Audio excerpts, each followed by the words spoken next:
Hello again, YouTube. Today I'm going to do a review of a model I've already built. This is an F-15E Eagle, Strike Eagle from Revell in 1/48 scale. This is the only American jet fighter that I have right now built. I have some more in my stash, like I have an F-18 and an F-16, but yeah, so far the F-15E is the only one I've built.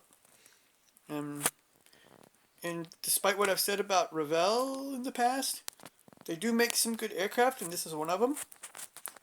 It's a model. It's a kit well worth building. Um, Thanks for watching. Please like and subscribe, and ring that bell when you want to get notifications when I upload new videos.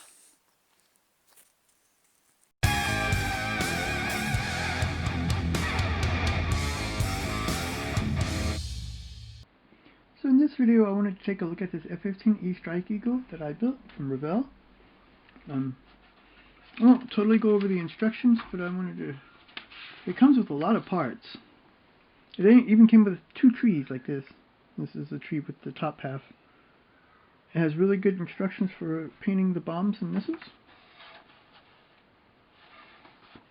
And it comes with a lot of plastic. It was a really good kit. Not all Revell kits are all that bad. And you have, cockpit comes first. And you do the nose is on assembly. The whole front from the cockpit forward is one assembly.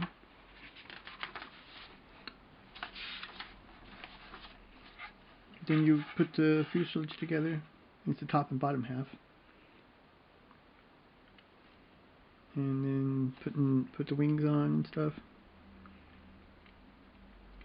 It wasn't that hard to build.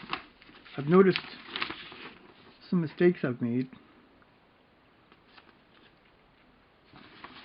I guess I'm noticing a lot of things now that I didn't notice when I built this stuff. And it has a lot of bombs and missiles. And two decal options. One is F-15 from Tiger Lead 391st Fighter Squadron, 366 Fighter Wing, Mountain Home Air Force Base. The other is the 336 Fighter Squadron, 4th Fighter Wing, Seymour Johnson Air Force Base, and demo team. Normal Revell instruction sheet. See, in the back I got the SU-27 too. I thought they would look good together here. I took the canopy off because I need to fix it a little bit, and I noticed there were some problems in the nose. It didn't fit. It seems like it fit together when I put it together, but I'm noticing there's an overlap on top and bottom. So I'm gonna do a little work on it and put some new paint. There's also some paint missing in places, and I don't know why I missed stuff when I built it. But the canopy's off right now. You can see here there's a lot of internal detail.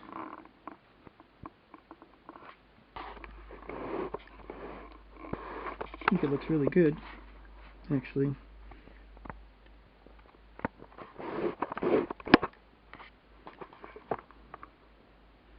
Decals. There's a lot of underwings. Here's some guided bombs, and there's two. Oh, a bomb's falling off. Something else I gotta fix. There's already stuff that fell off here.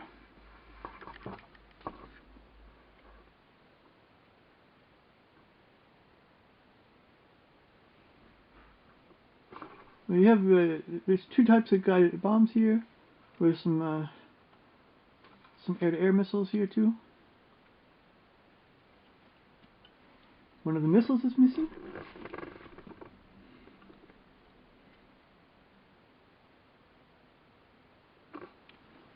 Here's some pods, fuel tank.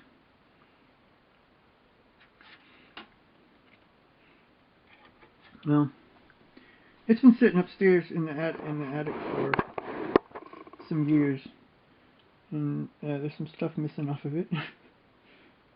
Don't know how that happened. But it should have here, it has sidewinders on the inside, and it was an MRAM, or a Phoenix, on the outside, so it's missing one of the MRAMs, or Phoenix. It's also missing a bomb here in the back.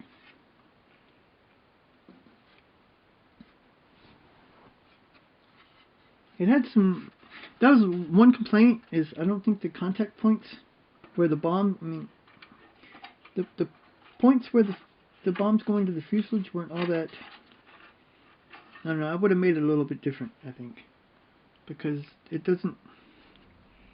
didn't go on that well. That's why it fell off. And also, the canopy had a really bad line in it down the middle. I'm not sure if you can see it very well. I started to sand it a little bit. When I put the model together, I didn't have the tools to get rid of that kind of line, but now I do. I had to do the same thing on the SU-27. And this one has the same problem. It's a really thick line down the middle. I used a gunship gray for it. And there's something I need to figure out, because it's just like like on F-15 here in the back. It's this metal color, as well as on the SU-27. They have the metal in the back, the bare metal. And I see some people, well, they usually do it with the airbrush, where they can have it, this burnt metal look. And I gotta figure out how to do that with a brush, because it has a little bit of a like brass color with also some, but this metallic color you can't really feather with a lot or anything. And it's so thick and everything. And if you thin it, it just looks weird. I don't understand. But it's a really cool fighter, and I also have the FA-18 from Revell, and hopefully it turns out as good as this one did once it gets some repair work. I did make the air brake close, though, because there wasn't a lot of detail under the air brake. I think the exhaust nozzles look pretty good too. They have a lot of good detail because they're thrust vectoring nozzles. And for some reason it has a catch for aircraft, which is weird. I don't know why it has that. As far as I know, F-15s don't take off from aircraft carriers. Could be wrong, but it's a good build. I mean, it's a good kit, and I'm sure somebody that has more time can probably do a much better job than I did, even though I think it looks okay. But you see, one thing you have to be careful for is where the wings go on, because these part of the wings are separated here. And on this side it was good, and even this side wasn't at all. Even though on the top, on the bottom it looks fine. On the bottom it looks fine on both sides. On the top it didn't match on this side. And it's something you go really watch out for. And might have to take some repair. And probably take some tape between the two wings, and you glue it so to hold them together better, to push it up. Well, that's pretty much all I got for this video. I do recommend it. It's a good kit of an F-15E. F-15E is probably, well, it's the version of the F-15 I like the most, and it's one of my favorite American fighters. The F-15 or the F-16. Thanks for watching.